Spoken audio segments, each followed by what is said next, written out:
Hello friends, ओम श्री गणेशाय नमः। जय श्री कृष्ण। आप सभी का स्वागत है आपके अपने यूट्यूब चैनल पर। फ्रेंड्स, आज हम आपको इस वीडियो में बताने जा रहे हैं पद्म पुराण के अनुसार वैशाख मास महात्म्य के तीसरे अध्याय के बारे में। फ्रेंड्स, वैशाख मास महात्म्य की कहानियों के भी वीडियो आप देख सकते हैं हमारे चैनल पर।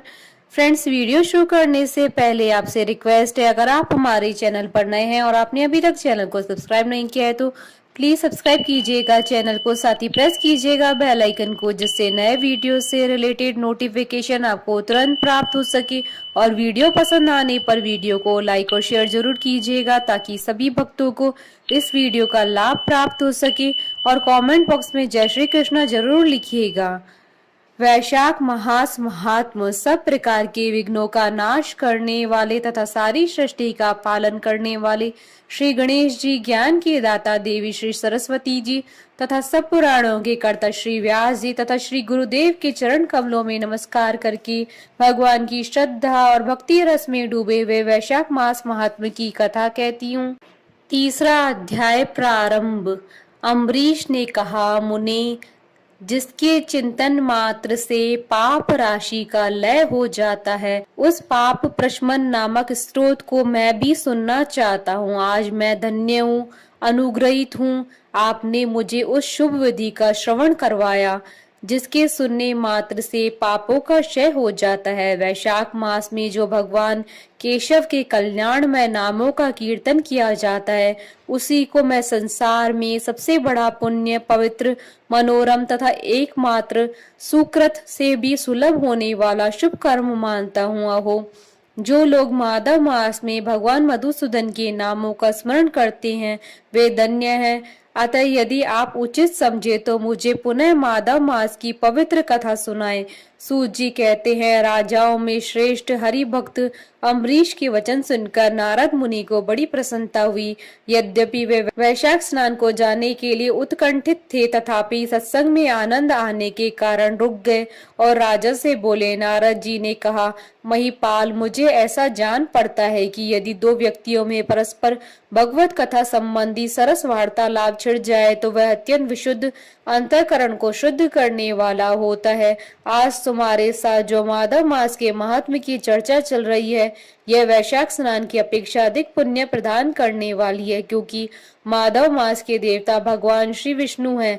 अतः उनका कीर्तन भगवान का ही कीर्तन है, जिसका जीवन धर्म के लिए और धर्म भगवान की प्रसन्नता के लिए है, तथा जो रात दिन पुण्योपार्जन में ही लगा रहता है, उसी को इस पृथ्वी पर वैष्णव मानता हूँ। राजन, अब मैं वैशाख स्नान में होने वाले पुण्य फल का संक्षेप में वर्णन करता हूँ। विस्तार के साथ सारा वर्णन तो मेरे पिता ब्रह्मा जी भी नहीं कर सकते हैं। वैशाख में डुबकी लगाने मात्र से समस्त पाप छूट जाते हैं। पूर्व काल की बात है, कोई मुनीश्वर तीर्थ यात्रा के प्रसंग से सर्वत्र घूम रहे थे। उनका नाम था मुनि शर्मा। वे बड़े धर्मात्मा, सत्यवादी, पवित्र तथा शम, दम एवं शांति धर्म से युक्त थे। वे प्रतिदिन पितरों का तर्पण और श्राद्ध करते थे। उन्हें वेदों और स्मृतियों के विधानों का सम्यक ज्ञान था। वे मधुर वाणी में बोलते और भगवान का पूजन करते रहते थे। वैष्णवों के संसर्ग में ही उनका समय व्यतीत होता था। वे तीनों कालों के ज्ञाता, मुनि, दयालु, अत्यंत तेजस्वी, तत्व ज्ञानी और ब्राह्मण भक्त थे। वैशाख का महीना था। मुनि शर्मा स्नान के लिए नर्मदा के किनारे जा रहे थे। उसी समय उन्होंने अपने सामने 5 पुरुषों को देखा जो भारी दुर्गति में फंसे हुए थे। वे अभी अभी एक दूसरे से मिले ही थे कि उनके शरीर का रंग काला था। वे एक बरगद की छाया में बैठे थे और पापों के कारण उद्गिन्न होकर चारों ओर दृष्टिपात कर रहे थे। उन्हें देखकर द्विजवर मुनि शर्मा बड़े विस्मय में पड़े और सोचने लगे, इस भयानक वन में मनुष्य कहाँ से आए। इनकी चेष्टा बड़ी दयनीय है, किंतु इनका आकार बड़ा भयंकर दिखाई देता है। ये पाप भागी चोर तो नहीं है। विप्रवर मुनि शर्मा की बुद्धि बड़ी स्थिर थी। वे जो ही इस प्रकार विचार करने लगे, उसी समय उपयुक्त 5 पुरुष उनके पास आए और हाथ जोड़कर मुनि शर्मा से बोले।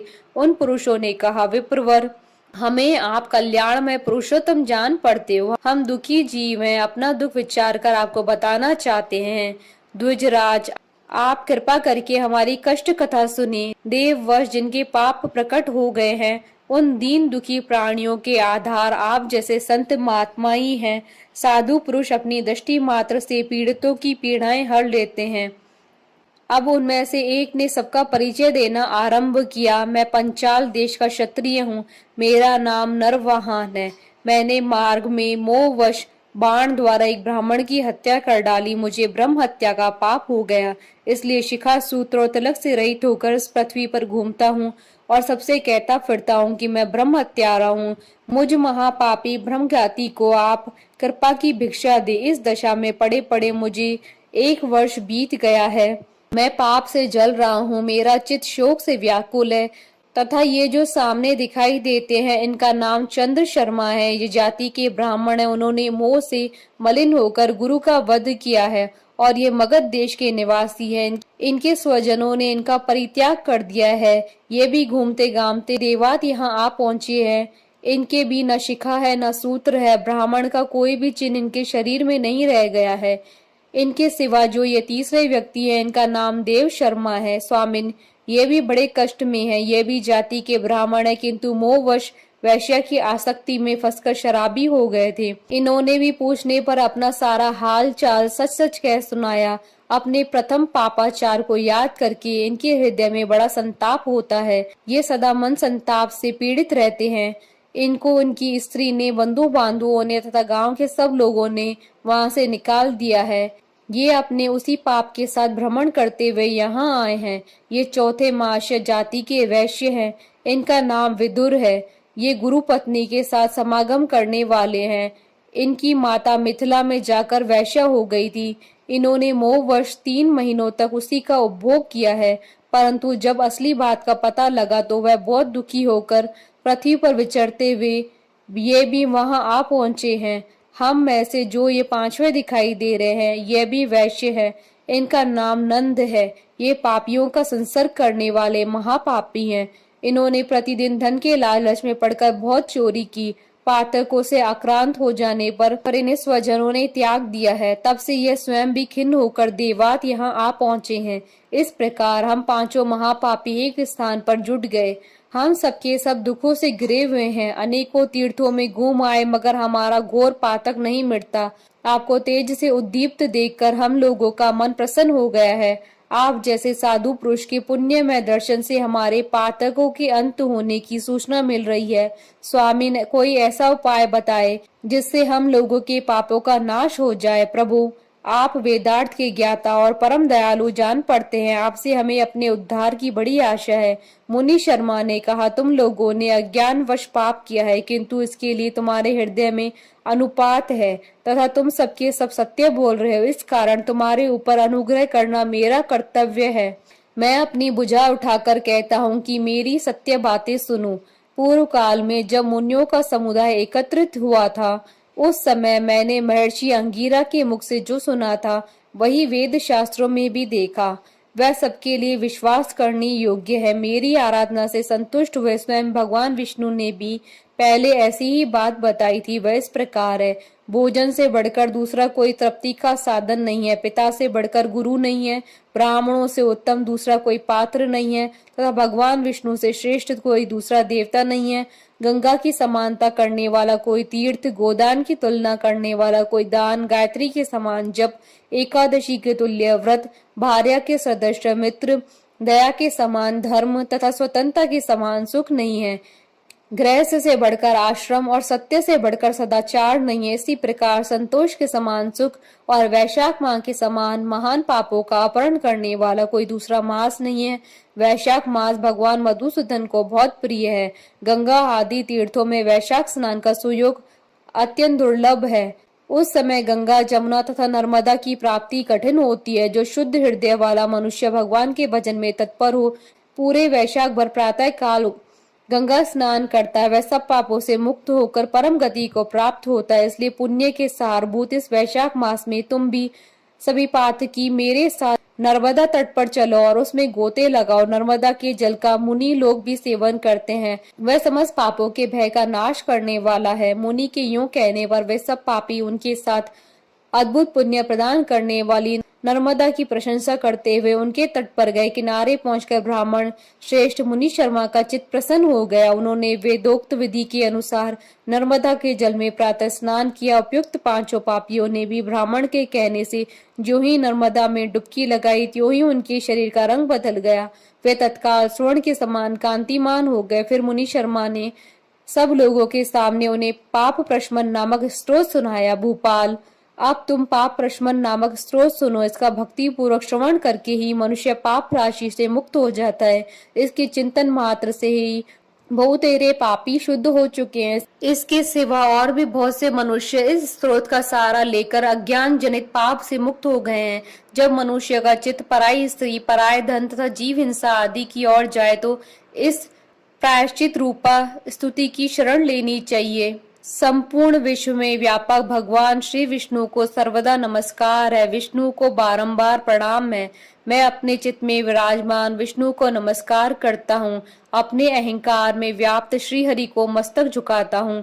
श्री विष्णु चित्त में विराजमान ईश्वर, मन और इंद्रियों के शासक, अव्यक्त, अनंत, अपराजित, सबके द्वारा स्तवन करने योग्य तथा आदि अंत से रहित ऐसे श्री हरि को मैं नित्य प्रणाम करता हूँ। जो विष्णु मेरे चित्त में विराजमान है, जो विष्णु मेरी बुद्धि में स्थित है, जो विष्णु मेरे अहंकार में व्याप्त है तथा जो विष्णु सदा मेरे स्वरूप में स्थित है, वे ही कर्ता होकर सब कुछ कराते हैं। उन विष्णु भगवान का चिंतन करने पर चराचर प्राणियों का सारा पाप नष्ट हो जाता है। जो ध्यान करने और स्वप्न में दिख जाने पर भी पापियों के पाप हर लेते हैं तथा चरणों में पड़े हुए शरणागत भक्त जिन्हें अत्यंत प्रिय हैं, उन वामन रूपधारी भगवान श्री विष्णु को नमस्कार करती हूँ, जो अजन्मा, अक्षर और अविनाशी है तथा इस अवलभ्य शून्य संसार में हाथ का सहारा देने वाला है। स्रोतों द्वारा जिनकी स्तुति की जाती है, उन सनातन श्री विष्णु को मैं सदा प्रणाम करती हूँ। हे सर्वेश्वर, हे ईश्वर, हे व्यापक परमात्मन, हे अदोषज, हे इंद्रियों का शासन करने वाले अंतर्यामी ऋषिकेश, मैं आपको बारंबार नमस्कार करती हूँ। हे नरसिंह, हे अनंत, हे गोविंद, हे भूत भावन, हे केशव, हे जनार्दन, मेरे दुर्वचन, दुष्कर्म और दुष्चिंतन को शीघ्र नष्ट कीजिए। महाभाव, मेरी प्रार्थना सुनिए। अपने चित्त के वश में होकर मैंने जो कुछ भी बुरा चिंतन किया हो उसको शांत कीजिए। ब्राह्मणों का हित साधन करने वाले देवता गोविंद, परमार्थ में तत्पर रहने वाले जगन्नाथ, जगत को धारण करने वाले अच्युत, मेरे पापों को नाश कीजिए। मैंने पूर्वाह्न, सायं, मध्याह्न तथा रात्रि के समय शरीर, मन और वाणी के द्वारा जानकर या अनजान में जो भी कुछ पाप किया हो वह सब ऋषिकेश, पुंडरीकाक्ष और माधव इन तीन नामों के उच्चारण से नष्ट हो जाए। ऋषिकेश, आपके नामोच्चारण से मेरा शारीरिक पाप नष्ट हो जाए। पुंडरीकाक्ष, आपके स्मरण से मेरा मानस पाप शांत हो जाए तथा माधव, आपके नाम कीर्तन से मेरे वाचिक पाप नाश हो जाएं। मैंने खाते पीते, खड़े होते, सोते, जागते तथा ठहरते समय मन, वाणी और शरीर से स्वार्थ या धन के लिए जो कुत्सित योनियों और नरकों की प्राप्ति कराने वाला महान पाप या थोड़ा पाप किया है, वह सब भगवान वासुदेव का नामोच्चारण करने से नष्ट हो जाए। जिसे परब्रह्म, परम धाम और परम पवित्र कहते हैं, वह तत्व भगवान श्री विष्णु है। इन श्री विष्णु भगवान का कीर्तन करने से मेरे जो भी पाप हो वह नष्ट हो जाए। जो गंध और स्पर्श से रहित है, ज्ञानी पुरुष जिसे पाकर पुनः संसार में नहीं लौटते, वह श्री विष्णु का ही परम पद है। वह सब मुझे पूर्ण रूप से प्राप्त हो जाए। यह पाप प्रशमन नामक स्रोत है। जो मनुष्य इसे पढ़ता है और सुनता है वह शरीर, मन और वाणी द्वारा किए हुए पापों से मुक्त हो जाता है। इतना ही नहीं, वह पाप ग्रह आदि के भय से भी मुक्त होकर विष्णु के परम पद को प्राप्त होता है। यह स्रोत सब पापों का नाश करने वाला है तथा पाप राशि का प्रायश्चित है। इसलिए श्रेष्ठ मनुष्यों को पूर्ण प्रयत्न करके इस स्रोत का पाठ करना चाहिए। राजन, इस स्रोत की श्रवण मात्र से पूर्व जन्म तथा इस जन्म के किए हुए पाप भी तत्काल नष्ट हो जाते हैं। यह स्रोत पाप रूपी वृक्ष के लिए कुठार और पाप में ईंधन के लिए दावानल और पाप राशि रूपी अंधकार समूह का नाश करने के लिए स्रोत सूर्य के समान है। मैंने संपूर्ण जगत पर अनुग्रह करने के लिए इसे तुम्हारे सामने प्रकाशित किया है। इसकी पुण्य में महात्मा का वर्णन करने में स्वयं श्री हरि भी समर्थ नहीं है। इति श्री स्कंद पुराण अंतर्गत वैशाख मास महात्म का तीसरा अध्याय संपूर्ण। बोलिए भगवान विष्णु की जय, सनातन धर्म की जय। हमारे साथ इस वीडियो में अंत तक बने रहने के लिए आपका धन्यवाद। ओम श्री गणेशाय नमः। जय श्री कृष्णा।